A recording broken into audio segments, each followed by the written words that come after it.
पानीपत जिले की चारों विधानसभा में सदस्यता अभियान को लेकर कार्यकर्ता की बैठक लेने पहुंचे मोहनलाल बड़ौली। मोहनलाल बड़ौली ने कहा है कि बीजेपी का सदस्यता अभियान 21 अगस्त से शुरू हुआ और 30 नवंबर तक ये अभियान चलाया जाएगा। बड़ौली ने कहा है कि पार्टी का प्रदेश में 50 लाख सदस्य बनाने का लक्ष्य है, जिसे लेकर सभी सांसदों, विधायकों, चेयरमैन और पदाधिकारियों को अलग अलग टारगेट दिया गया है।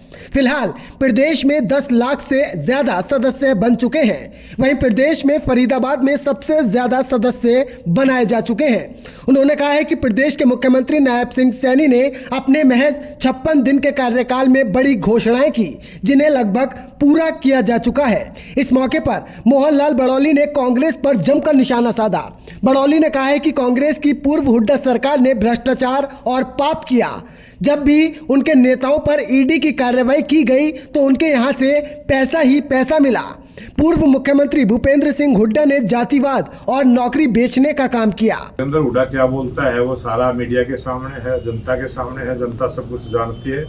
जिस प्रकार से उसने शासन चलाया, किस प्रकार से नौकरियां बेचने का काम किया, किस प्रकार से जातिवाद, किस प्रकार से क्षेत्रवाद जो बढ़ाने का काम हुड्डा ने किया है, वो हरियाणा की जनता कभी भूलने वाली नहीं। तो आने वाले समय में उनकी राजनीति जिंदा रहेगी। अब वो तो उन्होंने खुद सोचना है कि वो कांग्रेस में रहेंगे कि अपनी पार्टी बनाएंगे, वो तो उनका विषय है, हमारा तो विषय है नहीं। कांग्रेस पर हमला बोलते हुए बड़ौली ने कहा है कि जो पाप करता है उसका जवाब जनता देती है। कांग्रेस ने बयानबाजी और झूठ बोलने का काम किया। संविधान का झूठ, आरक्षण का झूठ बोला, जिसका जवाब जनता ने दिया। राहुल गांधी ने विदेश में जाकर आरक्षण खत्म करने का झूठ बोला। कांग्रेस ने कुमारी शैलजा को अपमानित किया। हुड्डा ने कहा था कि हम पोर्टल खत्म करेंगे।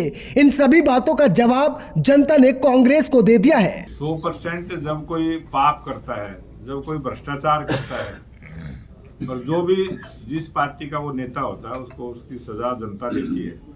और चुनाव के समय में भी कांग्रेस पार्टी के नेताओं का जो आचरण रहा, जिस प्रकार की बयानबाजी रही और जिस प्रकार की उनकी विचारधारा है।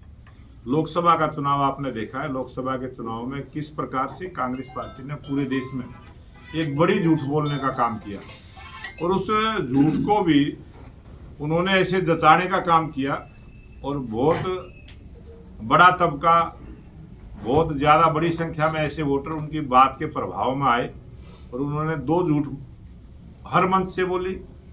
संविधान को हाथ में लेके कांग्रेस के बड़े बड़े नेताओं ने झूठ बोलने का काम किया कि 400 पार का जो नारा बीजेपी का है वो इसलिए है कि ये संविधान को खत्म करेंगे। दूसरी झूठ उन्होंने ये बोली कि अगर भाजपा सत्ता में आई तो आरक्षण को खत्म करेंगे। 2 झूठ बहुत जबरदस्त ढंग के साथ हर प्लेटफार्म पर, हर मंच से कांग्रेस के नेताओं ने बोलने का काम किया।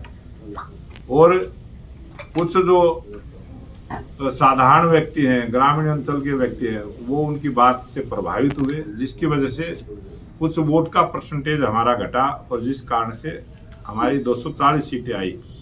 लेकिन राहुल गांधी जब विदेश में गए और जिस प्रकार से मीडिया के सामने उन्होंने ये बात कही कि कांग्रेस पार्टी सत्ता में आएगी तो आरक्षण को खत्म करेगी, एसटी और ओबीसी के आरक्षण पर पुनर्विचार करेंगे। जब जनता के बीच में वो सच्चाई आई और उसके बाद जनता को पता चला कि कांग्रेस से झूठ बोलने का काम करती है, कांग्रेस गुमराह करने का काम करती है। 100% वही आचरण चुनाव के समय में भी उनके 3-4 ऐसे उम्मीदवार थे जिन्होंने सरेआम कुमारी शैलजा, जो कांग्रेस की बड़ी नेता है, उसको अपमानित करने का काम किया। वहीं पीएम मोदी के 9 दिसंबर के पानीपत आगमन पर बड़ौली ने कहा है कि मोदी का एक बड़ा कार्यक्रम होगा, जिसमें पीएम मोदी कई बड़ी घोषणाओं का ऐलान करेंगे। देश के लोकप्रिय प्रधानमंत्री नरेंद्र मोदी जी हरियाणा में आएंगे और एक बड़ा प्रोग्राम होगा और महिलाओं का होगा।